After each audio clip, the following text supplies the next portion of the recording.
Welcome back to my views and news. Main news stories from the Amhara region of Ethiopia, where a police chief has been assassinated in an area where we have been seeing activities of Fano fighters. Can we say that Fano fighters are involved in this attack? Any statement from Fano fighters? Where did this assassination happen?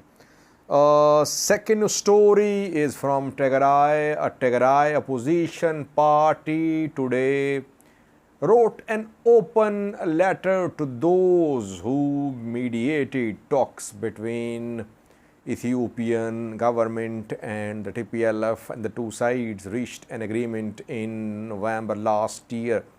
The opposition party is expressing frustration regarding sluggish implementation of Pretoria deal.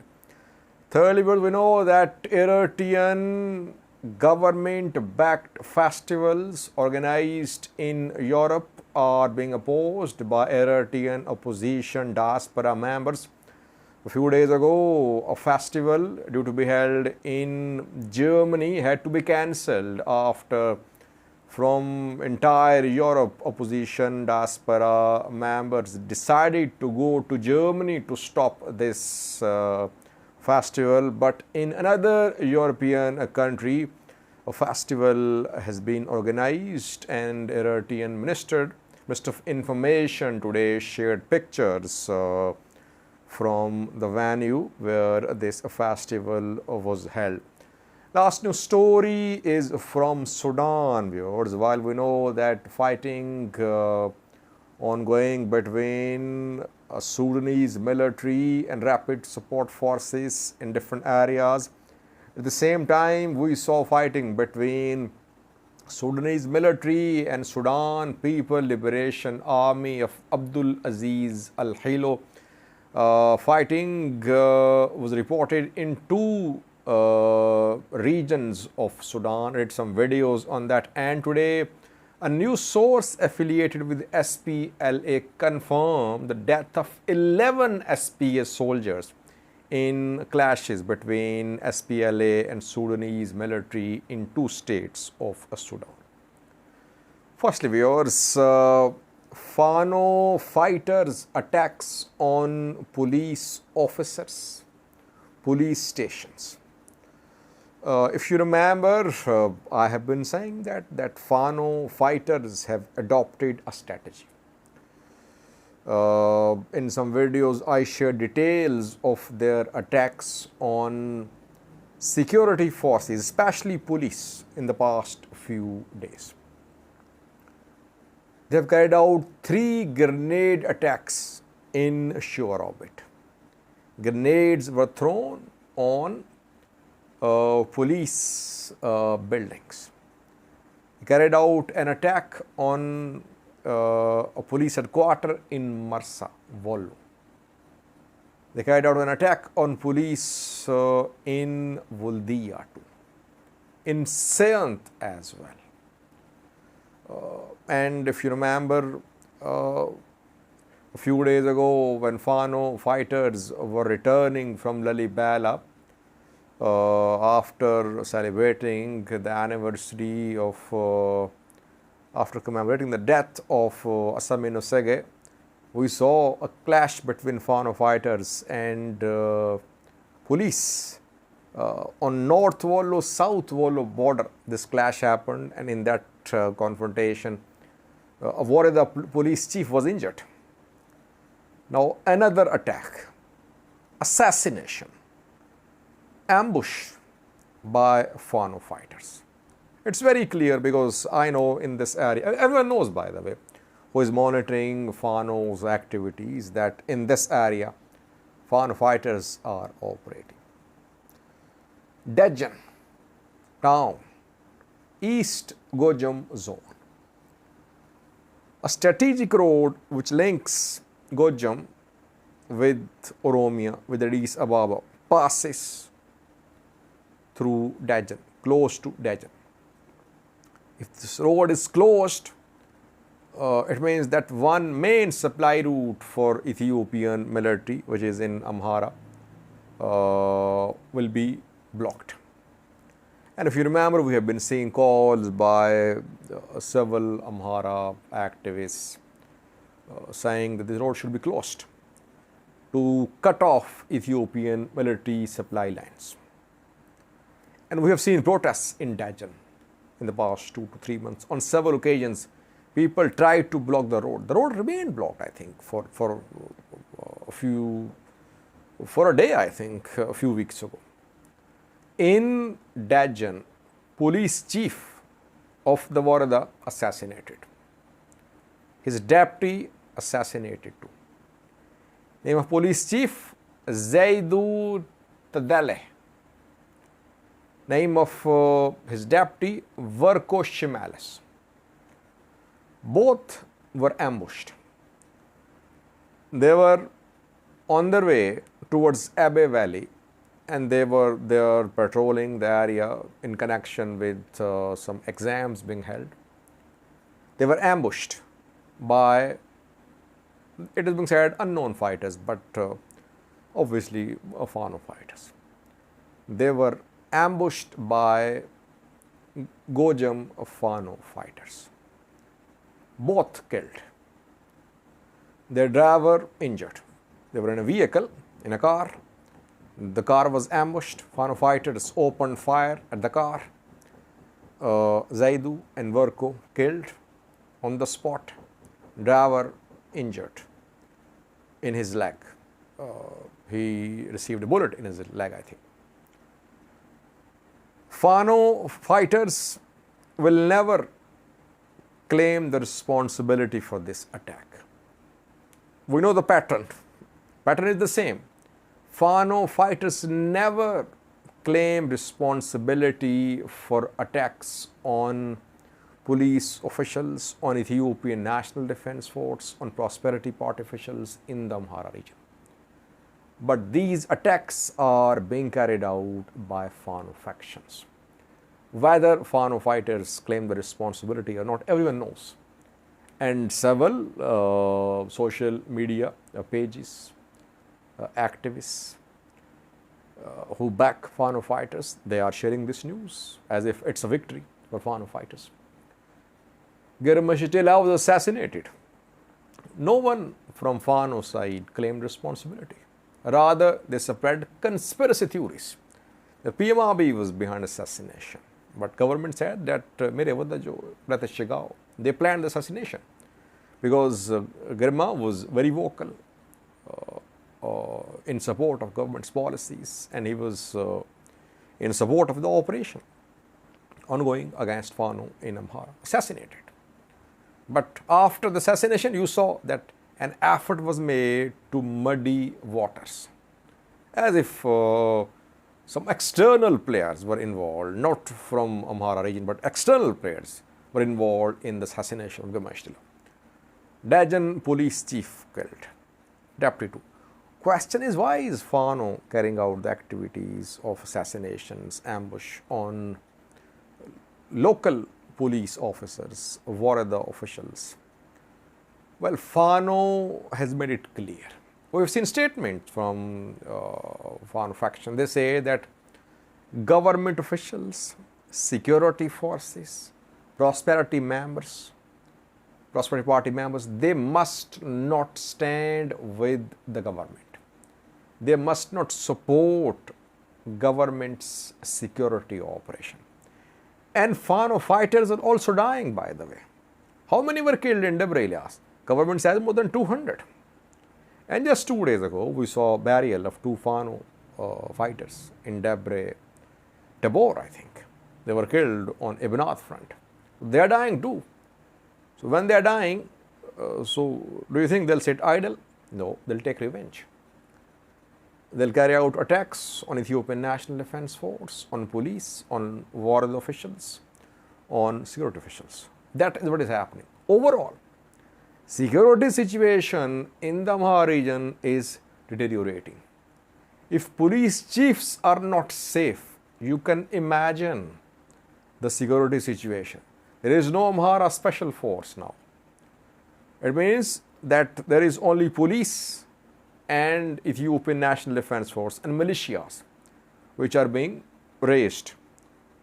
3 security tiers in Amhara: police, militias and Ethiopian National Defense Force. Police is not in a position to counter Fano fighters. Fano fighters battle hardened. They fought in the war alongside ENDF, alongside Amhara Special Force. And now these Fano fighters are not just Fano fighters. They are former Amhara Special Force members too, ENDF members too. How can police confront them? Police cannot. Militia members, militias being raised, unskilled, inexperienced. Again, they cannot confront Fano fighters. Only Ethiopian National Defense Force can confront, corner and weaken Fano factions. But Ethiopian National Defense Force, wherever it goes, people stand in support of Fano fighters and military has to withdraw. So overall, Fano is successfully expanding its operation, though it is under pressure too in different parts of the Amhara region. We're seeing operations on a daily basis. Still, Fano fighters are hitting back. They're able to kill a police chief, deputy chief in Dajjal. Secondly, viewers, a Tigray opposition party issued a statement today showing frustration with the sluggish, slow implementation of Pretoria deal. National Congress of Great Tigray Batona Party has issued a statement. The party says that it's an open letter to Musa Faki, Obasanjo, Uhuru Kenyatta, Fomzele, South Africa, Mike Hammer, all those who played a role in talks leading to Pretoria deal. Open letter to them from Tigray's opposition party, National Congress of Great Tigray. The party says that people are questioning the Pretoria deal's implementation because implementation is very slow. The party is demanding 4 actions. It wants withdrawal of all non-ENDF forces from Tigray. It says that still non-ENDF forces are on Tigray territories. Secondly, it is demanding that all Tigray territories should return to Tigray administration. Restoration of Tigray borders to pre-war position. Southern, western zones not under Tigray administration. Thirdly, it is demanding the return of IDPs. IDPs displaced from Raya Volkait, still in Tigray, not being allowed to return to their homes. Fourthly, it wants accountability for war crimes. Behind the statement, obviously, is TPLF. This party is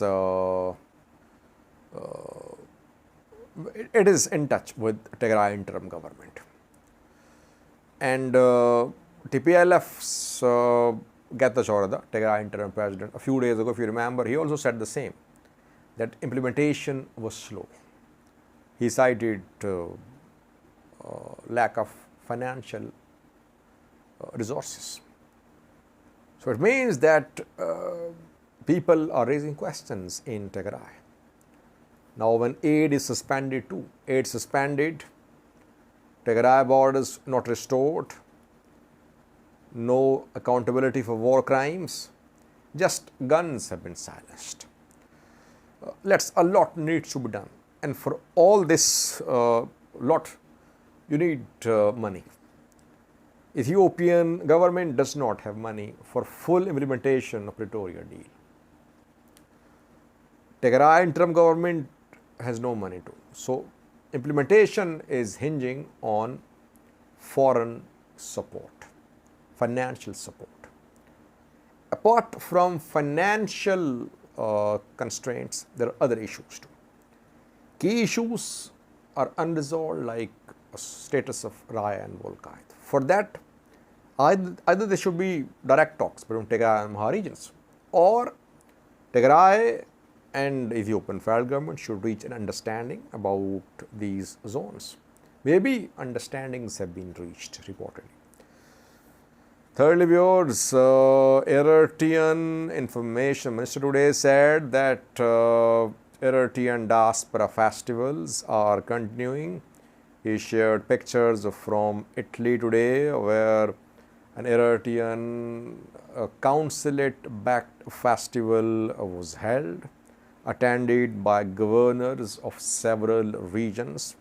Cultural show and children show and some other activities were organized there. A similar festival in Germany was cancelled a few days ago, where last year in August we saw that dozens of opposition diaspora members stormed the venue. Several were injured. This year too, there were apprehensions that there could be similar unrest. That is why Giesen's local government decided to cancel the program. But in Italy, this festival has been held. That is why Yemane shared pictures from the venue. He's telling the diaspora, telling the world that Eritrean festivals are still being held. If one has been cancelled, it does not mean that all Eritrean consulates, embassies backed festivals have been cancelled in Europe. I think diaspora community is targeting major events only, events where thousands attend, those festivals where Eritrean government is likely to raise big funds. Those are being opposed practically by these opposition diaspora members. They start in advance to stop those programs. In Italy, this program was a small program, not attended by thousands, not even hundreds of people. Lastly, we are Sudan, where deaths of SPLA soldiers are being confirmed in clashes between Sudanese military and Sudan People Liberation Army soldiers. SPLA has two factions, SPLA Abdul Aziz Al-Hilo group, SPLA Malak Agar group. Malak Agar is supporting Sudanese military because he is now deputy chairman of Sudan Sovereignty Council. Abdul Aziz Hilo claims to be neutral, but we saw that his forces tried to take control of Sudanese army's garrison in Belinga near Kadugli in Kordofan, and there was fighting between Sudanese army and SPLA fighters a few days ago. In that incident, 6 SPLA soldiers were killed. Then I did a video on a confrontation between SPLA fighters and Sudanese army soldiers in Blue Nile state. In Zozak area of Blue Nile regional state, SPLA fighters attacked a Sudanese army camp. In that attack, 5 soldiers of SPLA unit were killed, and thousands of people were displaced who then entered Ethiopia because Blue Nile regional state of Sudan shares border with Ethiopia. So in these two incidents of fighting between SPLA and Sudanese military, 11 SPLA soldiers have been killed so far, officially confirmed by some sources close to SPLA. The Sudanese military is facing multiple challenges. Challenges from rapid support forces, challenge from RSF, challenge from some tribes who are now starting to support SPLA, challenge from groups like SPLA, and military is under pressure. No doubt about that. Gradually, RSF are consolidating their gains. Yes, heinous human rights abuses, people dying, people being displaced. But RSF fighters are consolidating their control, like we're seeing in Darfur. Same is happening to some extent in Bari, Khartoum too. Umdurman is relatively it's not stable because we saw that for the last 2 days we've been seeing clashes in Umdurman. Bari and Khartoum not stable too. But in terms of consolidation, Sudanese military has lost major ground in these two zones. In Umdurman, military trying to fight back. Can it fight back? That remains to be seen. Thank you for watching.